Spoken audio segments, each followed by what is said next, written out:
It's nice to see you. I'm glad you could make it, and welcome back to Bookmas. If I was put on this earth for one reason and one reason only, I think it is to give extremely specific book recommendations. It is my bread and butter. It is the thing that brings me the most happiness, but I have never made one on YouTube. This has been like one of my longest standing series on TikTok. I asked you guys for your most specific wants in a book, and can I say you guys did not disappoint? However, I did, because I asked you for these back in July and then completely forgot about it until I sat down to plan out Bookmas and was like, oh my god, I never filmed that video. So now that we're in Bookmas, here we are. I've compiled about 20 of your extremely specific book recommendation needs, and we're gonna go through every single one. And if you relate to any of these statements, these are probably the books for you. And you know, when we have the trusty little notebook out, that it's about to get real. First things first, if Shakespeare was sexy. One for My Enemy by Olivia Blake. No ifs, ands, or buts about it, okay? This is modern day Shakespeare. That's how I describe her writing forever and constantly. The way that she writes feels so pretentious and important and like it's gonna matter 100 years from now. Like she feels like she has the answers to the universe and she's just embedding them in her stories for us. However, One for My Enemy specifically is a Romeo and Juliet retelling written with the importance of something Shakespeare-esque. She does it sexy. I have a quote from this book tattooed because of how much that romance meant to me. So if you're looking for Shakespeare but make it a little bit sexy, this is gonna be the girl for you.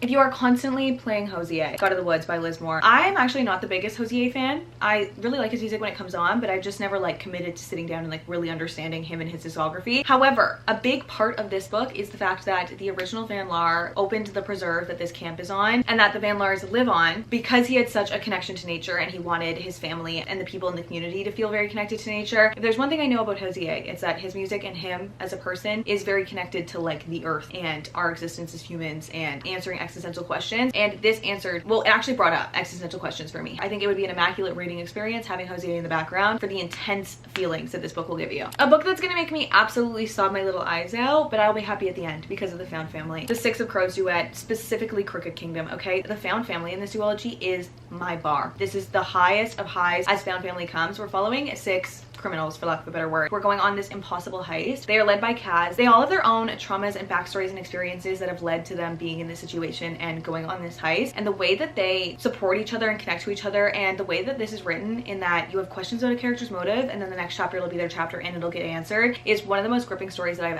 ever read. And I finished Crooked Kingdom and I was like, okay, so that's what people mean when they say Found Family. Tear my heart out. Get ready to be emotionally destroyed by this one, but leave feeling like you have faith in humanity and in like finding your people. A thriller that is not necessarily scary or gory, but is very clever. Listen for the Lie by Amy Tintera is gonna do that for you. This is a recent read for me. I listened to it on audio and I do recommend listening to it on audio because this centers around a true crime podcast and there's actually a true crime podcast in it. Our main character Lucy's best friend Savvy was killed and everybody thinks that she did it, but she has no memory of the night and she's like, maybe I did. I might have done it. And now Ben Owens has started a podcast trying to uncover the case and she's like, so you're actually kind of ruining my life because now everybody knows about this and I can't really be anywhere. However, I do want to know what happened to Savvy, so I'm gonna work with you. This is clever and shocking and so well written and it did so much with what it did. It was such a critique and comment on society because it was wrapped up in like a blockbuster hit kind of bow and you won't even notice that you're having big emotions and big feelings and big thoughts until you get to the end and you look back and you're like, so that was an immaculate story and now I want to talk to all of the women in my life about existence. Also, anything Lisa Jewell. Specifically, none of this is true. What Lisa Jewell does is give you this situation that has gone on and you go through the experience with the main character like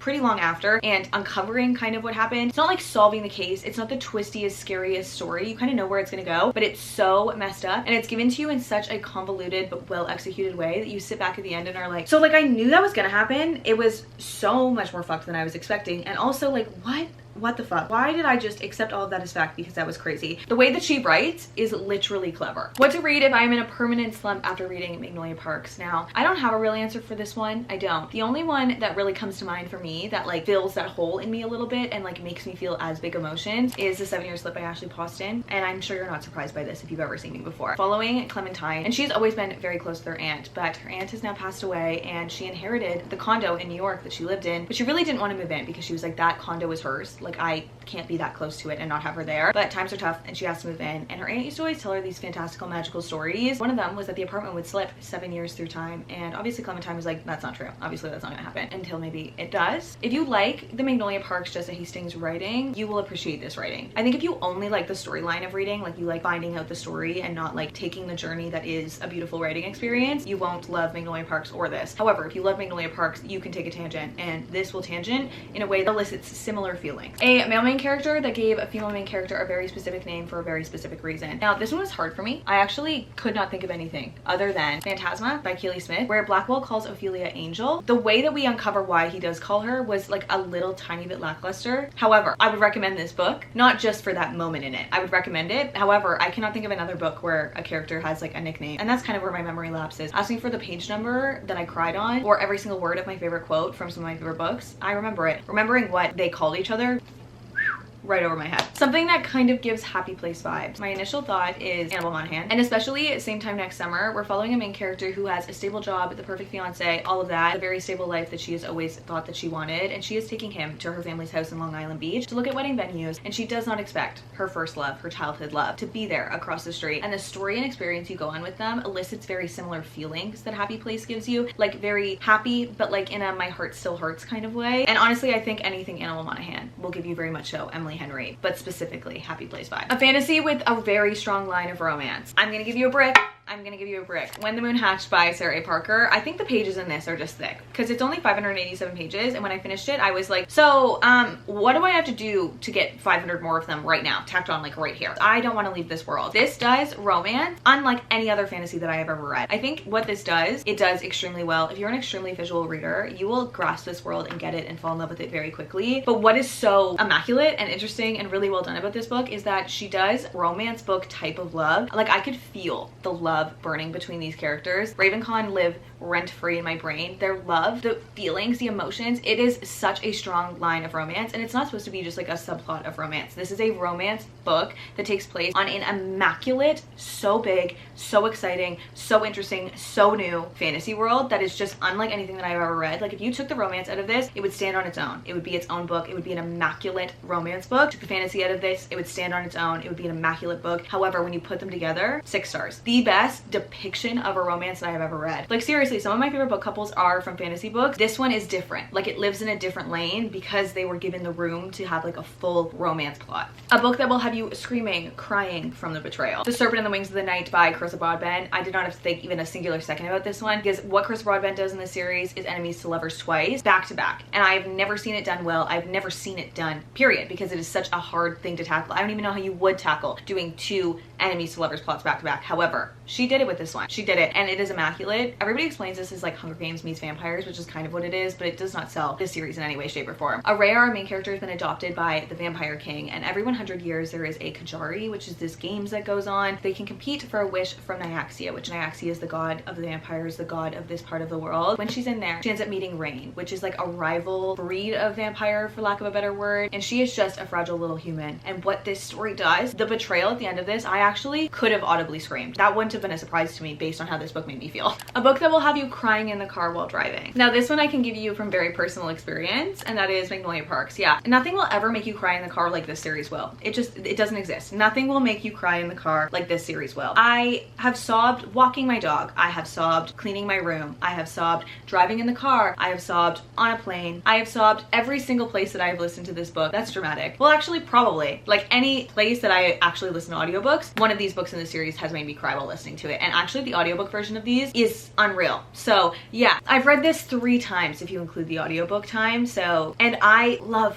to cry while reading. So I couldn't answer this question without giving you my most honest and true answer, which is probably not the surprising answer. However, if you've already read this but you want to cry in the car, listen to it. It's like when Never Grow Up by Taylor Swift comes on and you either have to decide to skip it or you just have to sob. This is very similar feelings for me. Something that is beautifully written, poetic. I took this 2 different places because Masters of Death by Olivia Blake is so beautifully written and it is so poetic in messaging. It is pretentious, it is amazing. I will always feel Olivia Blake is some of the best writing that I've ever read. I believe that through and through. However, this one is really heavy on the messaging, so it's really more like the story and the message of this book that is very poetic. It is so beautifully written, and it takes you a second to get into. Like, I feel like the first half I was kind of like, I don't really understand what I'm reading. Then you get to the end, and I promise it's all worth it. Even in a moment in the epilogue, they say there was a reason for that. I feel like this reminded me the point of being alive, and I don't know if that's what she was going for, but I was in a serious reflective rut for like 5 days after finishing this because of how much I took out of it. I would quite literally tattoo every single word of this book on my body and be really happy about it, right? Like on my eyelids, so I could read it all the time because it makes you feel so many emotions. And then in terms of quite literally just beautiful writing, like some of the best poetic, most beautiful writing, Addie LaRue.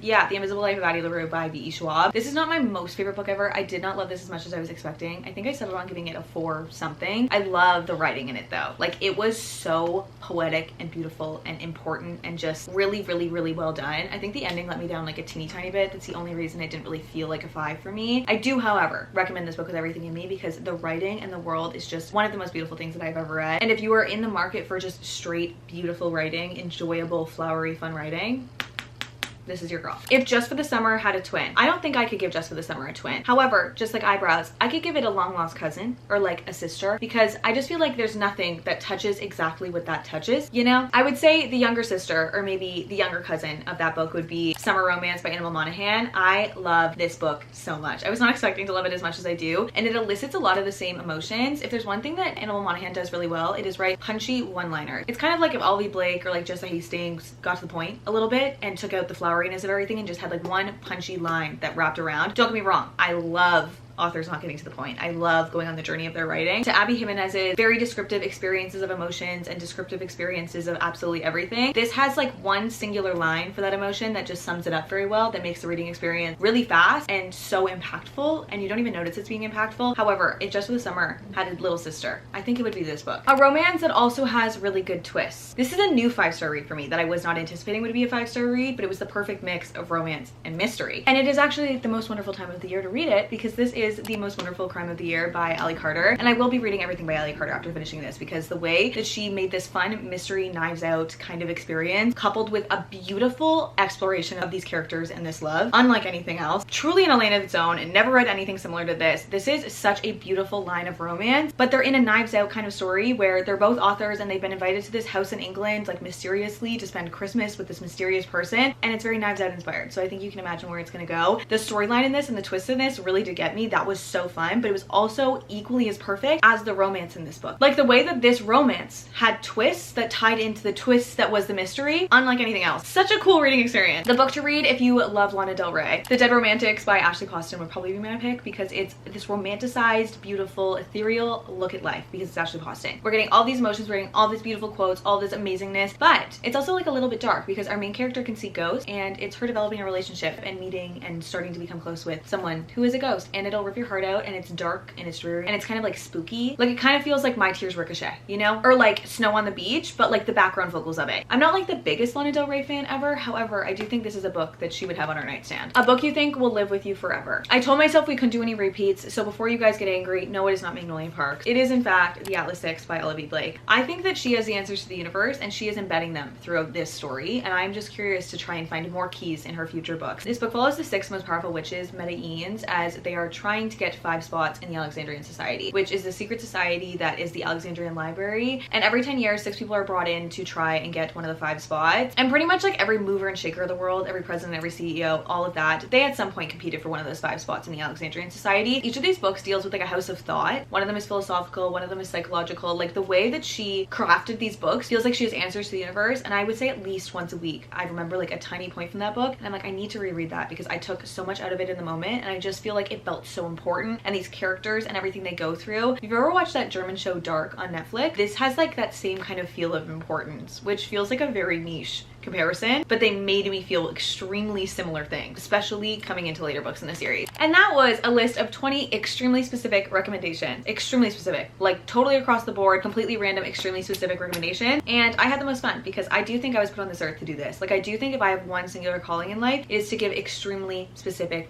book recommendations. Extremely specific we did. Let me know if you guys read any of these and what you thought of them, or if you're gonna be adding any of these to your TBR, and let me know which like extremely specific you connected to that's making you add that book to your TBR. And also if you want to see another one of these, let me know more extremely specific things you want book recommendations for, because I will make these till the day I die. And I hope to see you in the next one tomorrow, because it's Bookmas. Love you. Bye. Imagine explaining to a Victorian child that I was recommending books that would make you scream and cry from the betrayal in fictional world. I wonder if they would get it.